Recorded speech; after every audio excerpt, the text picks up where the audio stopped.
In this section, we shall discuss rapid or fast charging procedures. Rapid charging is used when a good battery has become discharged owing to problems in the vehicle. The procedure can be performed on the bench or in the vehicle. Visually inspect the battery to ensure that it is in good physical condition and that the terminal posts are clean.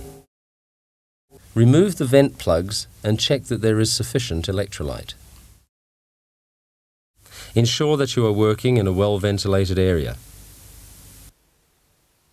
Isolate the charger by its main trip switch, then plug the main supply into the wall socket.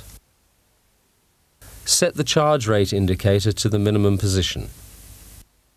Connect the charger leads securely to the battery posts, observing the correct polarity. Connect the red lead to the positive battery post and connect the black lead to the negative post. Switch on the power to the charger at the mains plug. Set the trip switch or circuit breaker on the charger to the on position. Set the timer switch to the time required, usually around 30 minutes. Adjust the charge rate control to a figure of 20 to 25% of the battery's ampere-hour rating. Usually we would not exceed 40 amps. During the charge cycle, check all the cells frequently for gassing.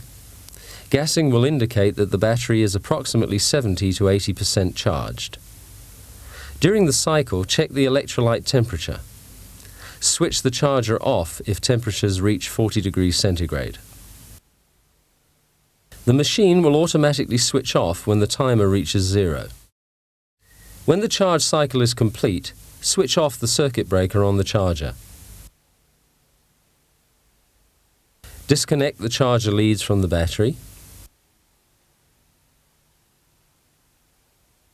Refit the vent plugs, ensuring that they are not blocked.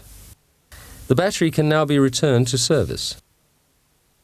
After the break, we shall conclude this module as we discuss the safety aspects involved when charging batteries.